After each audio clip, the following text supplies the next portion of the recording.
நான் யூடியூப்பில் வீடியோ போட்டே கிட்டத்தட்ட 1.5 வருஷம் பக்கமாக ஆகுதுங்க. 1.5 வருஷம் கழிச்சு இப்போ தான் நான் வீடியோவே அப்லோட் பண்ணுறேன். சில பர்சனல் ரீசன்ஸ்னால வீடியோ வந்து என்னால் அப்லோட் பண்ண முடியல. அது என்ன ரீசன் சொல்லிட்டு இனி வரப்போகிற ஃப்யூச்சர் வீடியோஸில் நான் கண்டிப்பாக வந்து ஷேர் பண்ணுறேன். எப்பவும் போல் காலையில் எழுந்திரிச்சு என்னோடய வீட்டு வேலையெல்லாம் செஞ்சு முடிச்சுட்டு சமையல் வேலையை வந்து ஸ்டார்ட் பண்ணிட்டேன். வயிற்றில் புண்ணு இருந்தால் வாயிலையும் புண்ணு வரும்னு சொல்லுவாங்க. எனக்கு 2 நாளாக வாயில் வந்து புண்ணு இருந்தது.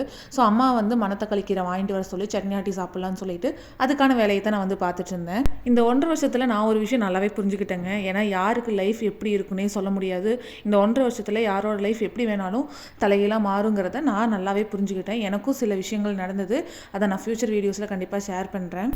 ஆன்லைனில் பிளாஸ்டிக் பாட்ஸ் வந்து ஒரு 5 வாங்கியிருந்தேன். அதில் 2 வந்து மணி பிளான்ட் போட்டு வச்சுட்டேன். மீதி 3 வந்து சும்மாவே இருந்தது.